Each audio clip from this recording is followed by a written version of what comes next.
Hi, I'm delighted to be here and to present my paper on analysis of the role and function of realist photography and kibbutz in constructing ideology. I am a visual researcher and I conduct visual research in various fields related to photography and documentation, and I have been focusing on kibbutz society for several years now, and I have found that the topic of photography on kibbutz and documentation in socialist ideological communities is fascinating. There's a rich source of material to be explored and investigated. And I have also found growing interest in the field of visual research. And I would like to note that I'm not a kibbutz member. I am an outsider, and an outsider that observes and looks at photographs and at archives and at family albums of private kibbutz members. And I've been doing this in order to see how the ideology affected the construction of images in kibbutz society.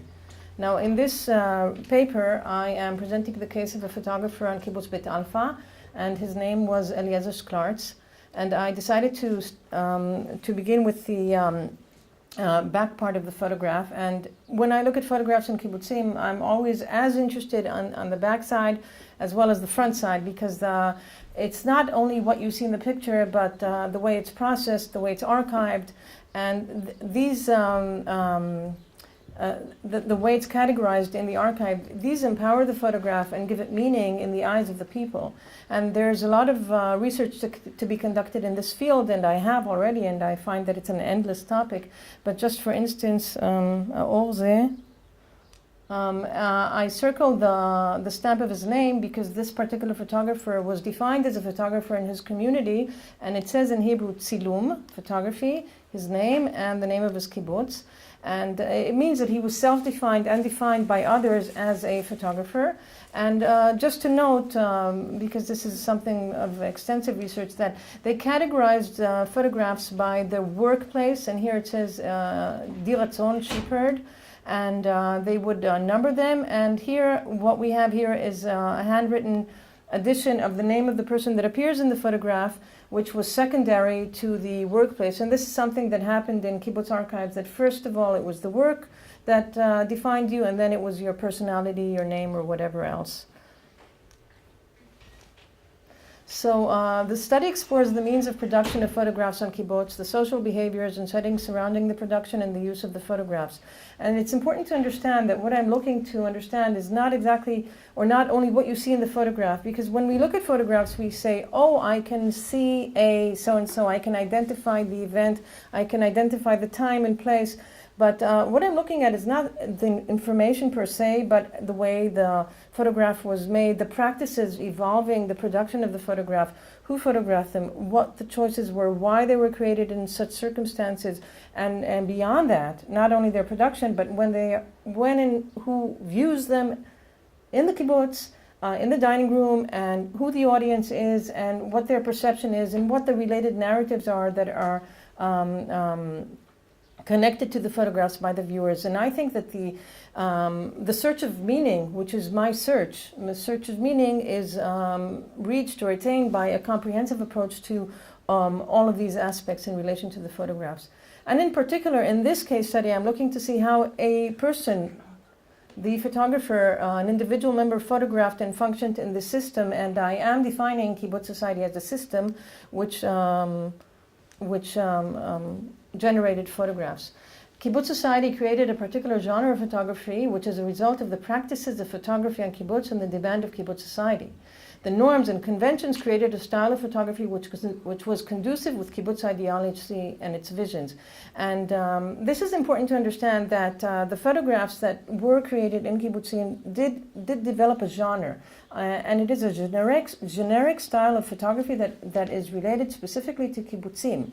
And this photographer that I am investigating created within this genre. He did not break the boundaries of the genre. He worked within the system and within the generic work that was conducive to kibbutz ideology. Now, kibbutz society maintained a dual approach to photography, and this is a complicated approach, and I am saying three things in this slide over here. It appreciated the importance of photographing. It appreciated the importance of documenting the historical events and all that happened in kibbutz, and it appreciated the value of documenting their acts of Zionism and pioneering. At the same time, photography was considered a bourgeois active practice, so that indulging in studio portraiture or purchasing expensive equipment was not permitted. They had a dual approach towards photography. They knew that it was considered a bourgeois practice, an urban practice, according to Bourdieu. So also family portraiture, patriarchal portraiture, studio portraiture did not exist in kibbutzim. They sort of disdained that. And thirdly, it was not recognized as a lucrative work branch. Manual labor was positioned at the top of the hierarchy of obligation of the photographers by the photographers themselves. Because photography did not generate income, it was not an art, it was not considered as something that was worthy of a day off or of time. And the photographers who were part of the system and agreed to all of this photographed after work hours on a voluntary basis, in between. It was not a work branch per se, and this is in relation to artists that did receive recognition as working artists, and they had time off for that. The approach was self-imposed by the photographers. There was no conflict here because they were part of the system, being devout kibbutz members. Inevitably, this compromised the work of the photographers, their artistic expression, and the quality of the work. Now, these are photographs by the photographer himself, and as I'm saying, I feel that there was a compromise here. The life story of Sklarz is interesting. It indicates how photography was secondary in his life events. Because he was a devout kibbutz member, because he was a very prominent kibbutz member, and I will start from the end. He fought in the Palmach. He was like the first member to volunteer at the Palmach. He was an emissary in a displaced persons camp in Germany for 2 years after the war in Buchwald camp. And this was a very important contribution that he made in very trying circumstances, living in these camps, helping the refugees. And the body of work that he created, the photographic work that he created there, was distinct and valuable, and I think that should be addressed at another time. He worked in the Bet Sturman archive. He created the regional photographic archive and was an important figure there. He lived with the Bedouins, dressed as a Bedouin, spoke Arabic, learned how to be a sheep herder, and this is during the 1920s. This is important. He owned a Leica camera. He owned a Leica camera, the only camera in kibbutz, turning him into the photographer. And this is something that should be considered, that you were appointed to the position of being the kibbutz photographer because you owned a camera. And he came from a very wealthy bourgeois family, which is relevant to the shifting of statuses that he went through from bourgeois to socialism. Now, in his case, the uniqueness in the case study of Eliezer Sklarz is the role of the archive and the archivist in promoting his photographic work. And what we see here is that we have his work enlarged on and pasted on plywood and numbered, and they have a photographic archive in the kibbutz which is specific to his work, and they would display his work in the dining hall on celebrations or on festivals or whatever the archivists thought of. And so this is one of the ways that they had of promoting his work and presenting it to the kibbutz audience. And beyond that, we have here his slides and his prints.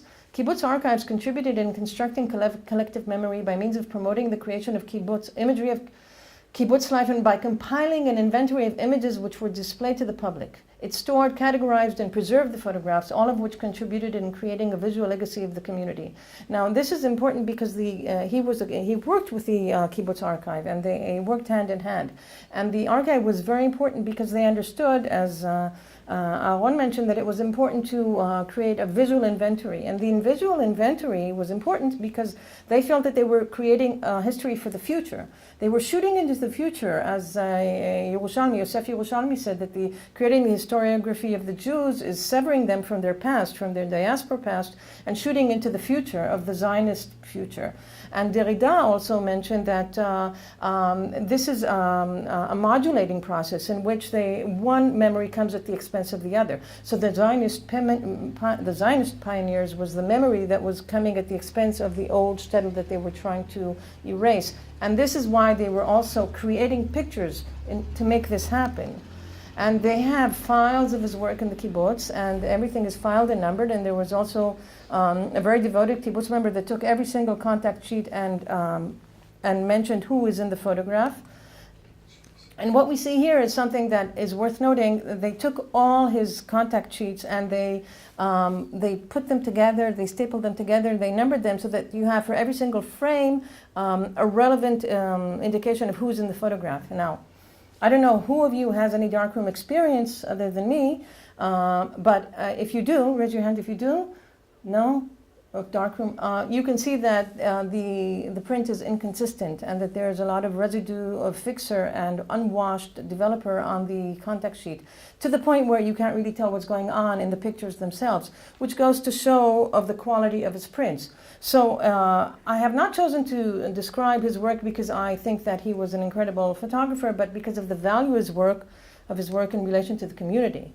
The archive promoted and encouraged his work and empowered his position and status as the photographer in his community. In reality, it restricted his scope of work as a result of kibbutz conventions and ideology. Sklarch's position was special in the sense that the archive covered all of his photographic costs. This is something that they always mention. And the shelf that is dedicated to his work is something that I have seen in archives. They felt that this is something that needed to be commemorated, so they had a display of his material. And he performed a dual task of photographing and observing at the same time, because he lived in the community, but while he was observing it and deciding what to photograph it, all in the name of the archive. According to Bourdieu, photography was considered a bourgeois, a highbrow art for those who received an artistic background. And for the working class society, it was downgraded into a technical occupation, in which the focus was the technical operation of the equipment and autodidactic training. He himself came from a bourgeois family and shifted into a socialist society, thus photographing from within. So when he shifted from his bourgeois background into the kibbutz, into a socialist society, he shifted himself from a highbrow practice into a lowbrow practice. And therefore he actually focused, and this is something that I found in archives and letters that he wrote, he focused on the technicalities of the camera. Whether he succeeded or not, that's another thing, but this is what he appreciated more than what would be an artistic training in photography. Kibbutz photographers were not seeking to glorify their life in comparison to photographers working in the service of the Jewish National Fund, creating propaganda material, and they were raising money through this material, but rather considered it as their personal responsibility to document their community as part of their labor and their duty. Now let's talk about what we see in the photographs, because I was talking about the behind and the background, but in the photographs themselves, he photographed the everyday, the mundane, the ordinary life of the kibbutz, which was foremostly the life of workers. They were not posed or interrupted during their work.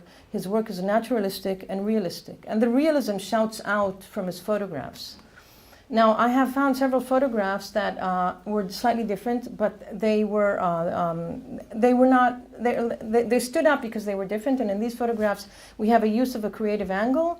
And this is similar to the Soviet style of portraiture, which influenced kibbutz society, because kibbutz society was influenced by Soviet socialism. And I heard that there was a portrait of Stalin in the dining hall in Kibbutz Bet Alfa. So this vision of utopia, of the international worker, shooting into the horizon, smiling into the future, is something that he did, but not often.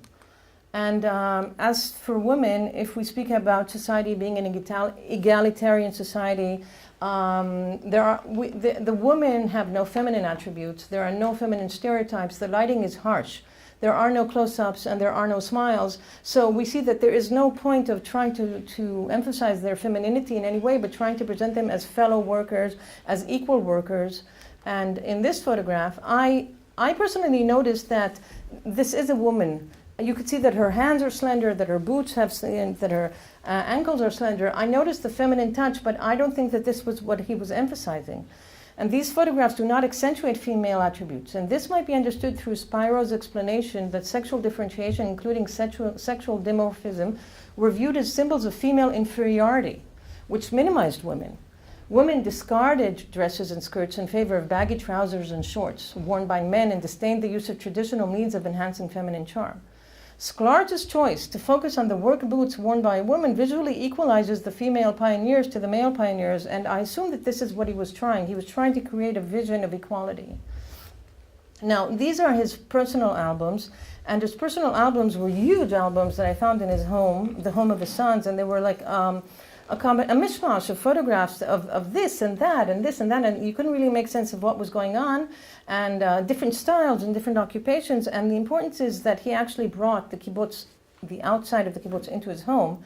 And the photographs of children that you would find in his personal photo albums were as such. And what you see is children that are involved in their educational activity. Now, some photographs from private albums of scholars, a sample of photographs, okay. The children are presented during their educational activities. The album does not create a distinction between his personal private photographs of his sons and of his other kibbutz children. And what I would like to point out is that his sons couldn't find themselves in the pictures. And when I asked, where are you? And they said, I don't know where I am. These are not photographs of me. Now, in research that I have conducted, what I have found in many cases is that family members made a point to photograph their children and making sure that their children appeared as their own biological children, separated from the kibbutz family, from the kibbutz children's home and from their peer groups. And they indulged in these albums. They would go and buy albums, and they would embroider on them, and they had pictures of their children as their own. And in this case, in his case, there is no differentiation between the public and the private sphere. They all come home. And I believe that this is part of his incredible devotion as a kibbutz member and as a Zionist pioneer. So in conclusion, Kibbutz Society endorsed a double message in relation to the medium of photography. It recognized the need to document kibbutz life and history, and recognized the value and function of photography in consolidating communal identity and kibbutz ideology. At the same time, it rejected photography's status and what it represented in the outside bourgeois world. It marginalized its scope inside kibbutz society.